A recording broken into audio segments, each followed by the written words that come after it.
रुपाली चाकणकरांनी राजीनामा दिलेला आहे। महिला आयोग अध्यक्षपदाचा त्यांनी राजीनामा दिला। मुख्यमंत्री फडणवीसांच्या आदेशानंतर आता चाकणकरांनी राजीनामा दिलेला आहे। भोंदूबाबा करार प्रकरणामध्ये चाकणकरांचा राजीनामा झाल्याची माहिती आता समोर येते। वैयक्तिक कारणाने स्वइच्छेने राजीनामा दिल्याचं चाकणकरांनी सांगितले। राजीनामा देताना स्वइच्छेने देत असल्याचं चाकणकरांकडून स्पष्ट करण्यात आले। सुनेत्रा पवार यांना भेटून रुपाली चाकणकर यांनी आपला राजीनामा जो आहे तो सुपूर्द केलेला आहे।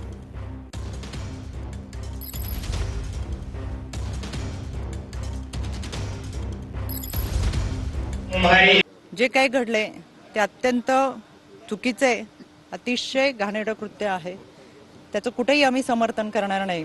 पोलिसांनी त्याचा सखोल तपास करावा, आरोपीवर कठोर कारवाई करावी ही मागणी आम्ही महासंचालक असेल, आदरणीय वहिनी असतील, आदरणीय देवेंद्रजी फडणवीस असतील यांच्याकडे केलेली आहे। समाजामध्ये आपण आयुष्य जगत असताना कोणाला ना कोणाला गुरु मानत असतो। घरात पती पत्नीला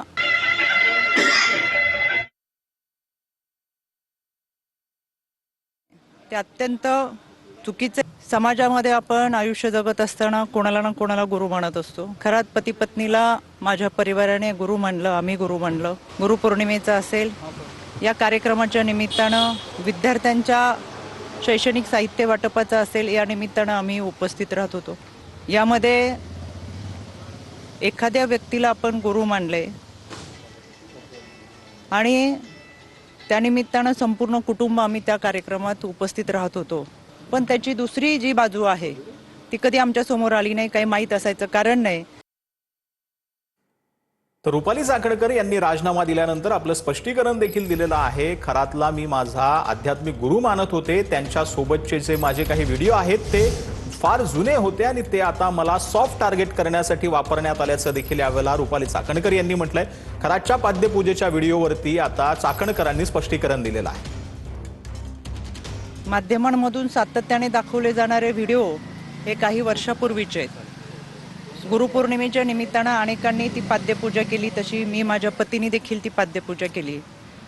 5-6 वर्षापूर्वी ज्यावेळेस आपण ज्या लोकांच्या संपर्कात असतो ते 5-6 वर्षानंतर एखाद्याचे कृत्य, एखाद्याची वैयक्तिक वागणूक, त्याचं वैयक्तिक आयुष्य याच्याबाबत आपल्याला कोणतीही सुत्रम कल्पना नसते। आज आपण ज्यांच्याबरोबर आहोत, जे आपल्याबरोबर आहेत, ते उद्या पुढे जाऊन कसं वागणार आहेत ही कल्पना आपल्या कोणाला नसते। माझ्या आजही अकाउंटवर गेलात तर हे फोटो असे आहेत, ते 2 सप्टेंबरचे नाहीत, ते 12 सप्टेंबरचे आहेत। दुसरी गोष्ट, 2 सप्टेंबरला आदरणीय अजितदादांच्या दौऱ्यात आम्ही होतो, हा माझा 2 सप्टेंबरचा फोटो आहे। 2 सप्टेंबरला हा फोटो झाल्यानंतर कुठेही माझ्या हाताला जखम नाही। हा 3 सप्टेंबर 4 सप्टेंबरचा फोटो आहे।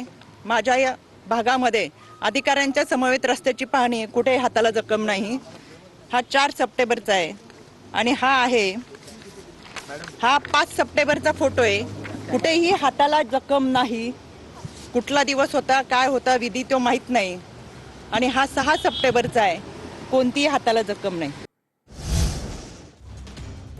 तर चाकणकरांकडून महिला आयोगाच्या अध्यक्षपदाचा राजीनामा देण्यात आलेला आहे। आपल्यावरती जे जे आरोप सुषमा अंधारेंनी रुपाली चाकणकरांवरती केलेले होते त्याचं स्पष्टीकरण देखील आता रुपाली चाकणकर यांनी त्यांच्याकडून देण्यात येत आहे।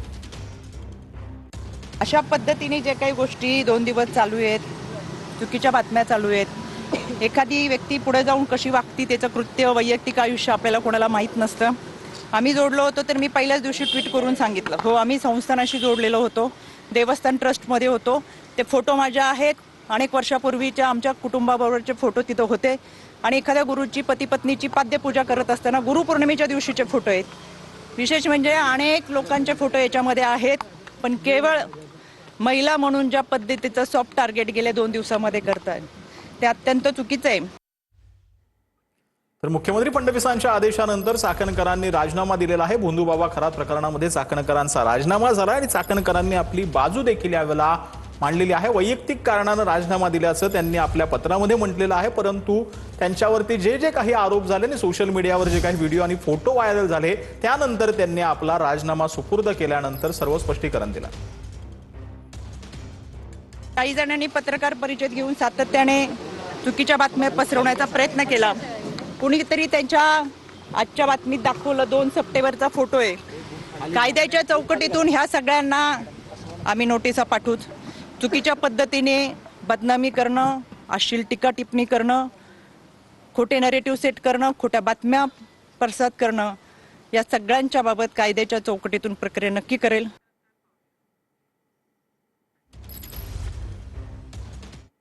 तर रुपाली चाकणकरांच्या राजीनाम्याच्या पत्रामध्ये त्यांनी नक्की काय सांगितलं पाहूया. मी सौ रुपाली निलेश चाकणकर वरील विषयाने आपणास विनंतीपूर्वक कळवू इच्छिते की 15 ऑक्टोबर 2024 रोजी माझी महाराष्ट्र राज्य महिला आयोगाची अध्यक्षा म्हणून नियुक्ती झाली होती. माझ्या वैयक्तिक कारणानं मी स्वेच्छेने सदर पदाचा राजीनामा या पत्राद्वारे आपणास सादर करत आहे. आजवर माझ्यावर विश्वास दाखवून आपण मला सर्वतोपरी सहकार्य केलं त्याबद्दल मी आपली आणि सर्व सहकाऱ्यांची शतशः ऋणी आहे. भविष्यातही आपलं सहकार्य राहील असा मला विश्वास आहे. तर खरात प्रकरणामध्ये चाकणकरांची मुख्यमंत्र्यांकडे काय काय मागणी त्यांनी केली आहे ते आपण पाहूयात. निष्पक्ष तपासासाठी वरिष्ठ महिला पोलीस अधिकाऱ्यांच्या नेतृत्वामध्ये SIT स्थापन करून चौकशी करावी असं त्यांनी आपल्या पत्रामध्ये म्हटलेलं आहे. कठोर कारवाईसाठी BNS, IT ऍक्ट आणि जादूटोना प्रतिबंध कायद्याअंतर्गत कारवाई करा अशी मागणी देखील रुपाली चाकणकरांनी केली आहे. जप्त करण्यात आलेल्या 58 व्हिडिओची फॉरेन्सिक तपासणी करावी असं देखील यावेळेला त्यांनी आपल्या पत्रामध्ये म्हटलेलं आहे. विश्लेषण करून त्यामधील पीडित महिलांची ओळख पटवून त्यांना पोलीस संरक्षण द्यावं अशी मागणी देखील यावेळेला चाकणकर यांनी केली आहे. पीडित महिलांना मानसिक आधार देण्यासाठी समुपदेशन, कायदेशीर मदत व्हावी असं देखील यावेळेला चाकणकरांनी म्हटलंय. अंधश्रद्धा, जादूटोण्याच्या आडून चालणाऱ्या गुन्हेगारी जाळ्याच्या शोधासाठी राज्यभरात विशेष तपास मोहीम राबवावी अशी मागणी देखील मुख्यमंत्री फडणवीसांनी केली आहे.